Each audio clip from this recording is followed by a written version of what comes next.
नमस्कार दोस्तों, हिंदी मंजूषा चैनल पर आप सबका स्वागत है। चलते हैं कहानी मंच की ओर। आज की छोटी सी कहानी जो कि जीवन के प्रति आपकी सोच बदल सकती है।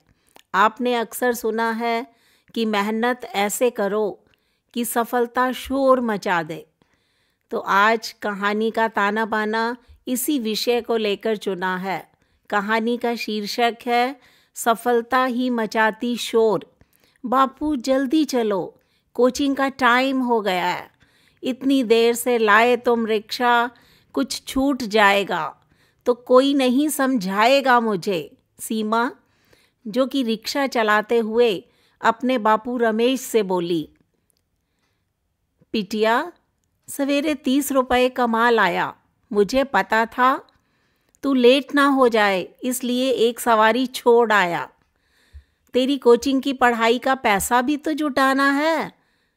ठंड में मुंह से धुआं निकालते शॉल ओढ़े हुए सीमा के बापू ने सीमा के साथ वार्तालाप किया।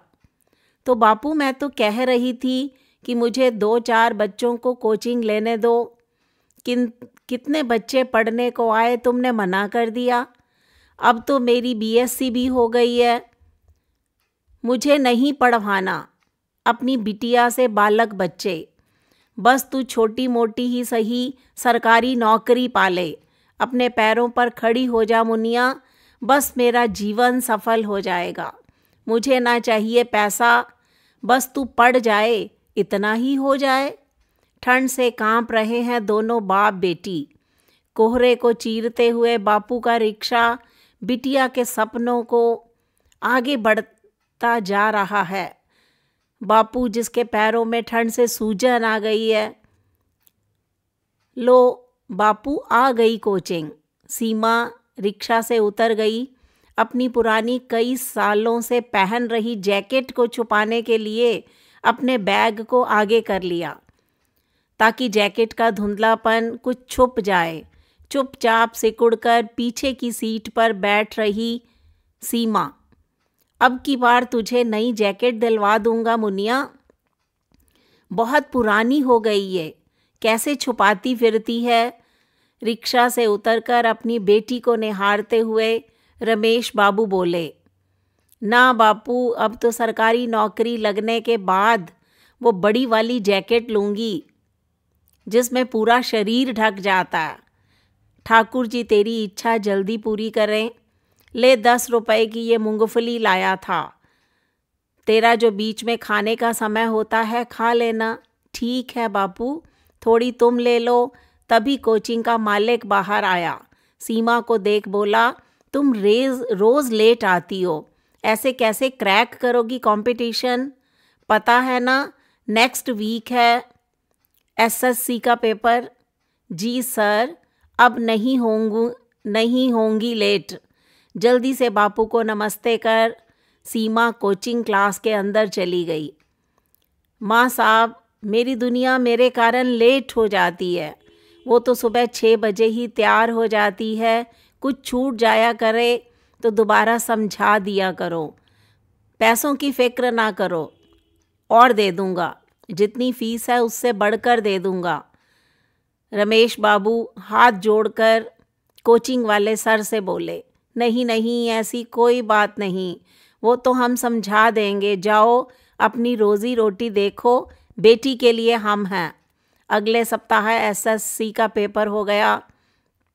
बापू रमेश रिक्शा से काफ़ी दूर पेपर के सेंटर सीमा मुनिया को लेकर गए।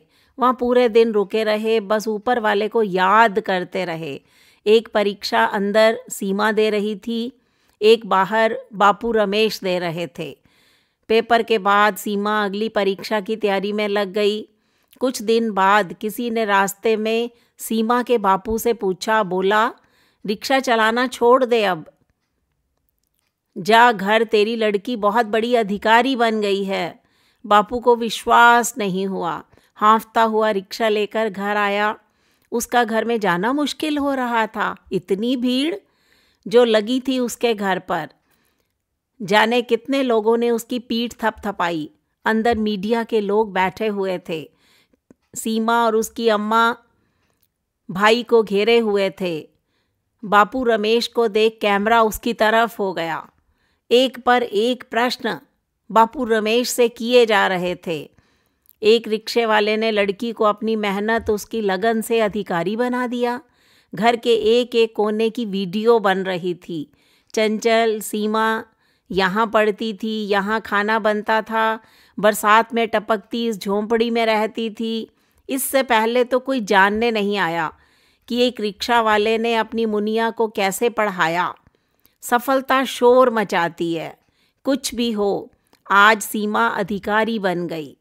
सीमा ने बापू के गंदे छाले पड़े हाथों को जी भरकर चूम लिया। बापू भी बिफर पड़ा।